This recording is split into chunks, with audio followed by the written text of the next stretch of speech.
தமிழகத்தில் முருகனுக்கு பல தலங்கள் இருந்தாலும் குறிப்பிட்ட 6 தலங்கள் படைவீடாக கருதி வழிபடுகிறோம். போர் புரிய செல்லும்போது தளபதி தனது படைகளுடன் தங்கியிருக்கும் இடம் படைவீடு எனப்படும். அவ்வகையில் சூரபத்மனை வதம் செய்து சென்ற முருகப்பெருமான் படைகளுடன் தங்கியிருந்த தலம் திருச்செந்தூர் மட்டுமே. அதனால் மற்ற 5 தலங்களையும் சேர்த்து 6 படை வீடு என்கிறோம். சங்க காலத்தில் ஆற்றுப்படை எனப்பட்டது. மக்களின் குறைகளை போக்கி அருள் செய்யும் தலங்களில் உள்ள முருகனை வணங்குங்கள், உங்கள் கவலையெல்லாம் தீரும் என்று ஆற்றுப்படையின் நக்கீரன் அவர் இயற்றிய திருமுருக ஆற்றுப்படையே முருகனின் ஆற்றுப்படை ஆயிற்று என்றும் சொல்வதுண்டு. அவர் பாடிய வரிசையில் திருப்பரங்குன்றம், திருச்செந்தூர், பழனி, சுவாமிமலை, திருத்தணி, சோலைமலை ஆகிய 6 படை வீடுகளும் எண் தரப்பட்டுள்ளது.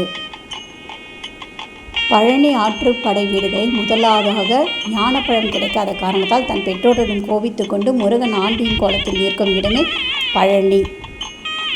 சூரபத்மனை சென்று அசுரனுடன் போரிட்டு வென்ற இடம் சூரபத்மன் முருகனின் போர் புரிந்த இடம் திருச்செந்தூர்.